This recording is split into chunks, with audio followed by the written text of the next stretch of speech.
guys did on Halliburton tonight, holding him to the points? Yeah, sometimes, it's probably a combination of him, missing some shots he normally makes, but I thought our guys were tied together and trying to make him work for everything. And, that's what you have to do. We have to fight to win every possession. How much does working on the offensive end of the floor play into that, making him work? It seemed like you guys were more intentional about trying to get him into action tonight. No, it's basically the same, but sometimes you have opportunities to attack different ways, but there wasn't a big change offensively. Tom, how much did Cat set the tone in the first half? I thought he was very aggressive, and I think that's super important. I think Jalen as well. I thought the first quarter, that set the tone for the game. We got to make sure that we stay aggressive, and we have to stay disciplined. I think staying disciplined and playing with toughness is huge. You talk about setting the tone. It seemed like right from the very start, Jalen did that in the beginning. Just everybody seemed to play with maybe a little fury that they hadn't shown for 48 minutes before. Yeah, and like I think it's been a hard-fought series. I said this before. The games have all been real close, one-possession games.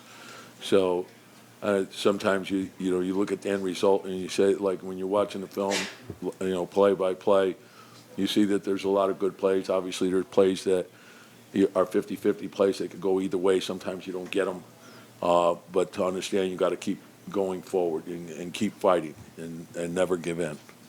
Tom, the whole crowd was chanting Landry Shamit's name at the end. What can you say about him and some of the other bench pieces that, DeLon Wright, Yeah, Precious? DeLon, Landry. I thought Precious gave us good minutes. Carl got in foul trouble there, and then they were fouling Mitch, and Precious has done a really good job, even though he hasn't played. He's put a lot of extra work in before practice, then after practice, and he's kept himself ready. And it hasn't gone unnoticed, so it was huge for us. Tom, Mitch's numbers didn't jump off the page tonight, but he had the one sequence where he had 2 blocks, a steal, an offensive rebound. Just what did you see in that stretch? Yeah, and again, just play to your strengths, cover up your weaknesses, be tight together, and everyone function as a group. Coach, can you talk about the defense that your second unit played tonight, and how important was that, keeping you guys in the Yeah, game? well, I thought it was our entire team. Everyone, they're a very potent offensive team, and everyone has to be tied together and on the same page.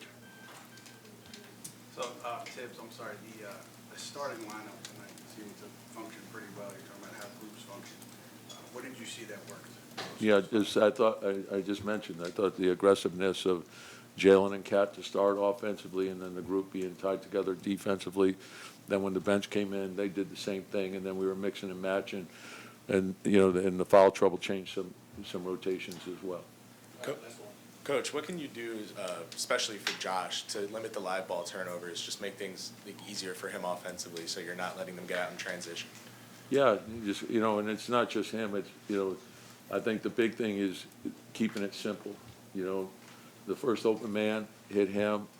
Oftentimes the intent is good, but we're trying to thread the needle, and we can't do that.